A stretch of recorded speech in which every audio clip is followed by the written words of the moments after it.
एक जंगल में दुष्ट बिल्लू बिल्ला रहता था जो अक्सर पक्षियों के अंडे व बच्चे खा जाया करता था। वो बहुत ही मोटा और ताकतवर था। सभी पक्षी उससे बहुत डरते थे। उसी जंगल में टुनटुनी नाम की चिड़िया अपने पति बंटी के साथ घोंसला बनाकर रहती थी। टुनटुनी और बंटी कबूतर एक दूसरे से बहुत प्यार करते थे। एक दिन टुनटुनी ने बंटी कबूतर की खुशखबरी सुनाई। अजी सुनते हो, तुम पिता बनने वाले हो। सच कह रही हो? ये तो बहुत खुशी की बात है। हाँ, कल ही डॉक्टर ने मुझे खुशखबरी सुनाई है और बेड रेस्ट के लिए बोला है। ठीक है, फिर आज के बाद तुम कोई काम नहीं करोगी, बस तुम घर में आराम करोगी और सारा काम मैं कर लूंगा, चाहे घर के बाहर का काम हो या भीतर का, मैं अकेले संभाल लूंगा। तुम चिंता मत करो, अपनी और अंडे का ख्याल रखो। इसके बाद बंटी कबूतर घर के सारे काम अकेले ही किया करता था और टुनटुनी को बहुत ध्यान रखा करता था। एक दिन बंटी कबूतर दाने की तलाश में जंगल गया तो अचानक ही आकाश में काले बादल छा गए और तेज आंधी तूफान आ गया। टुनटुनी घर में बैठे बैठे अपने पति की लौटने की प्रार्थना करने लगी। सुबह से शाम हुई और बंटी कबूतर को कुछ पता नहीं चला। सभी पक्षी अपने अपने घर लौट आए पर बंटी कबूतर नहीं आया। मौसम में आए अचानक बदलाव के कारण बहुत से पक्षी को परेशानी का सामना करना पड़ा था। कुछ पक्षी तो घायल भी हो गए थे। ये सब देखकर टुनटुनी की आंखों में आंसू आ गए। इसी तरह रोते रोते रात काटी और सुबह सुबह ही अपने पति की तलाश में जाने का निर्णय लिया। तोताराम ने उसे रोते देखा तो उसके पास आया। क्या हुआ टुनटुनी बहन, चिंतित लग रही हो? सब ठीक तो है? क्या बताऊं भैया, बंटी कबूतर कल दाना ढूंढने गए थे, वो अभी तक लौटे ही नहीं है। मैं उनकी तलाश में जा रही हूँ। ओह, तो ये बात है। दरअसल कल अचानक ही मौसम में ऐसा बदलाव आया कि जिसके विषय में हम पक्षी भी अनुमान नहीं लगा सके, जिसके कारण हम पक्षी अपने घर का रास्ता ही भटक गए। इतनी तेज आंधी और तूफान था कि हाथ को हाथ ही नहीं दिखाई दे रहा था। हवा इतनी तेज थी कि सब कुछ अपने साथ उड़ाए ले जा रही थी। ऐसे में हवा के विपरीत दिशा में उड़ पाना असंभव हो गया था। मैं खुद आधी रात घर लौटा हूँ। भगवान, बंटी कबूतर सही सलामत हो। मैं उनकी तलाश में जा रही हूँ। टुनटुनी तुम ऐसी हालत में क्यों परेशान होगी? मैं हूँ ना, मैं उसे ढूंढ लूंगा। अंतिम बार मैंने उसे जामुन के पेड़ के पास देखा था, वहीं से उसे ढूंढना शुरू करता हूँ। तुम घर पर आराम करो। तोताराम ने बहुत समझाया पर टुनटुनी नहीं मानी और तोताराम के साथ साथ जंगल में बंटी कबूतर को पुकारने लगी। जामुन के पेड़ के पास उन्हें बुलबुल मिली। तुम लोग किसे ढूंढ रहे हो? मेरे पति बंटी कबूतर कल दाना ढूंढने गए थे, वो अभी तक लौटे नहीं। हम दोनों उन्हीं को ढूंढ रहे हैं। तो ये बात है, कल बहुत तेज आंधी आई थी। हवाएं पूर्व दिशा से पश्चिम दिशा की ओर चल रही थी और सब कुछ अपने साथ ले जा रही थी। मेरे ख्याल से हमें पश्चिम दिशा में तलाश करना चाहिए। चलो मैं भी तुम लोगों के साथ चलती हूँ। धन्यवाद बुलबुल बहन। इसमें धन्यवाद की क्या बात है? एक पक्षी दूसरे पक्षी के काम नहीं आएगा तो कौन आएगा? इस प्रकार वो तीनों मिलकर बंटी कबूतर को ढूंढने लगे और कुछ आगे जाने पर उन्हें कौवा मिला। क्या हुआ टुनटुनी बहन? मेरे पति बंटी कबूतर कल से घर नहीं लौटे हैं। मैं उन्हीं को ढूंढ रही हूँ। ओह, ये जानकर बहुत दुख हुआ कि तुम ऐसी हालत में तुम्हें इतनी परेशानी उठानी पड़ रही है। चलो मैं भी तुम्हारे साथ बंटी कबूतर को ढूंढने चलता हूँ। धन्यवाद कालू भैया। पहले भैया बोलकर अपना बनाती है, फिर धन्यवाद कहकर पराया कर देती हो। चलो बहन, जल्दी चलो, कहीं देर ना हो जाए। थोड़ा आगे जाने पर उन्हें झाड़ी में बंटी कबूतर का पंख फंसा हुआ दिखाई दिया। ये तो मेरे पति बंटी कबूतर का पंख है। इसका मतलब वो यही कहीं आसपास होंगे। ये इलाका तो बिल्लू बिल्ले का है, वो पास ही में रहता है। अगर बंटी कबूतर उसके हाथ में पड़ गया तो मुझे अफसोस है कि अब तक वो जीवित नहीं बचा होगा। नहीं, ऐसा मत कहो। बंटी कबूतर को कुछ नहीं हो सकता। मुझे बताओ वो बिल्ला कहाँ रहता है? मैं उससे अपने पति की जान की भीख मांगूंगी। अगर वो फिर भी नहीं माना तो मैं उससे कहूंगी कि वो मुझे भी खा जाए। मैं बंटी कबूतर के बिना अकेले संसार में नहीं जीना चाहती। अरे टुनटुनी, ऐसा क्यों कहती हो? अपनी नहीं तो अपने बच्चों की तो परवाह करो। भगवान न करे बंटी कबूतर के साथ कुछ अनहोनी हो, पर यदि कुछ भी हो जाए तो तुम्हें चिंता करने की कोई जरूरत नहीं। हम सभी पड़ोसी पक्षी तुम्हारा ध्यान रखेंगे। हाँ, हम भी तुम्हारा ध्यान रखेंगे। तुम खुद को कभी अकेली मत समझना। चलो, उस बिल्ले का घर उस तरफ है। भगवान करे कि सब ठीक हो। आगे जाने पर एक घर के बाहर एक बिल्ला दिखा और घर के भीतर से रोने चिल्लाने की आवाज आ रही थी। ये देखकर टुनटुनी अपने आप को रोक नहीं सकी और बिल्ले के सामने पहुंच गई। दुष्ट बिल्ले, मेरे पति को छोड़ दे वरना। वरना क्या कर लेगी नन्ही चिड़िया? तुम मेरा कुछ नहीं बिगाड़ सकती। आज शाम को मैंने अपने दोस्तों को दावत पर बुलाया है। अब तो मैं तुम्हें भी कैद कर लूंगा और रात को अपने दोस्तों के साथ एक स्वादिष्ट चिड़िया और कबूतर की दावत उड़ाऊंगा।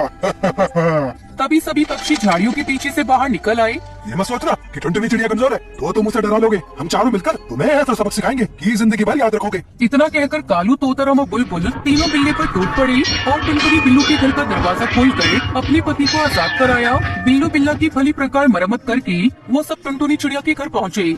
मैं आंधी से उड़कर झाड़ियों में गिर गया और घायल हो गया।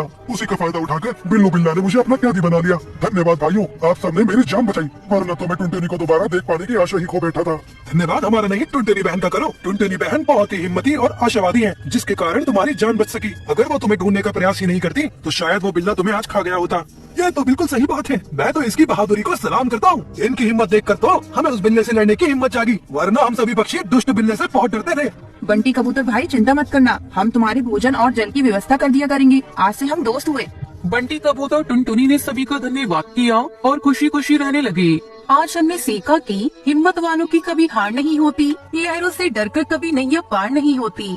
एक सुंदर से जंगल में एक बरगद का पेड़ था। उसी पेड़ पर एक टुनटुनी नाम की चिड़िया ने अपना घोंसला बना रखा था। उसी पेड़ पर एक कालू कौवा था जो अपने छोटे छोटे बच्चों के साथ रहता था। एक दिन सवेरे टुनटुनी चिड़िया के पास कालू कौवा रोता हुआ आता है। अरे क्या हुआ कौवे भाई, आप इतना क्यों रो रही हो? अरे टुनटुनी बहन क्या बताऊँ आपको, हमारे इलाके में ना जाने कहाँ से एक बिल्ली आ गई है और उसने मेरे एक बच्चे को पकड़कर खा लिया। क्या बिल्ली कहाँ से आ गई हमारे इस इलाके में? पता नहीं कहाँ से आई है, पर आते ही उसने आतंक मचा रखा है। अब मैं अपने बच्चों को कैसे उस बिल्ली से बचाऊं? तभी टुनटुनी चिड़िया मनी मन सोचने लगती है। हे भगवान, अब मैं क्या करूं? मेरे तो 4 अंडे हैं और कुछ ही दिनों में उन अंडों से बच्चे भी आने वाले हैं। अब उससे मैं अपने बच्चों की कैसे रक्षा करूं? अच्छा टुनटुनी बहन, अब मैं जा रहा हूँ अपने घोंसले में, वरना वो बिल्ली फिर आ गई तो मेरे बच्चों को फिर से मार देगी। ये कहकर कालू कौवा अपने घोंसले में चला जाता है। कुछ दिन यूं ही बीत जाते हैं। टुनटुनी चिड़िया के 4 नन्हे नन्हे बच्चे अंडे से बाहर आ जाते हैं। अरे मेरे नन्हे नन्हे बच्चों, कैसे हो सब? बच्चे चूचू करते रहते हैं। तभी टुनटुनी चिड़िया के घोंसले के नीचे से वही बिल्ली गुजर रही होती है। अरे ये तो कोई चिड़िया के बच्चों की आवाज लग रही है। लगता है आज तो नॉनवेज भोजन मिलेगा। चलो तलाश करती हूँ आखिर ये बच्चे कहाँ छुपकर बैठे हैं। बिल्ली तभी पेड़ के ऊपर टुनटुनी चिड़िया का घोंसला देखती है। अच्छा तो ये बच्चों की आवाज उस घोंसले में से आ रही है। अच्छा बच्चों, तुम यहीं बैठे रहो, मैं तुम्हारे लिए भोजन की व्यवस्था करके आती हूँ। घोंसले से बाहर मत निकलना। टुनटुनी चिड़िया के बच्चे चूचू करते रहते हैं और टुनटुनी चिड़िया उड़ते हुए अपने घोंसले से चली जाती है। तभी बिल्ली की नजर टुनटुनी चिड़िया पर पड़ती है। चलो अच्छा है, ये चिड़िया खुद ही अपने घोंसले से उड़ गई। अब मैं बड़ी ही आसानी से इसके बच्चों को अपना शिकार बना पाऊंगी। बड़े दिनों बाद भोजन में आज नॉनवेज खाने को मिलेगा। बिल्ली अपनी कातिलाना अदा से धीरे धीरे पेड़ के ऊपर चढ़ती है और वो धीरे धीरे टुनटुनी चिड़िया के घोंसले के पास पहुंच जाती है। घोंसले में टुनटुनी चिड़िया के 4 नन्हे नन्हे बच्चे चींची कर रहे थे। अरे वाह, ये तो कितने मुलायम मुलायम बच्चे हैं। इनका स्वाद तो बड़ा ही मजेदार रहेगा। चलो अब अपनी भूख की शिद्दत को मिटाती हूँ और इन नन्हे नन्हे बच्चों को अपना भोजन बनाती हूँ। बिल्ली जैसे ही टुनटुनी चिड़िया के बच्चों के पास जाती है तभी कालू कौवे की नजर बिल्ली पर पड़ती है। अरे अरे ये तो वही राक्षस बिल्ली है जिसने मेरे बच्चों को पकड़कर खा लिया था। अब तो ये टुनटुनी चिड़िया के घोंसले के पास आ गई है, उसके बच्चों को खाने के लिए जा रही है। मुझे कैसे भी करके टुनटुनी चिड़िया के नन्हे नन्हे बच्चों की सहायता करनी होगी। कालू कौवा उड़ता हुआ तेजी से टुनटुनी चिड़िया के घोंसले के पास जाता है।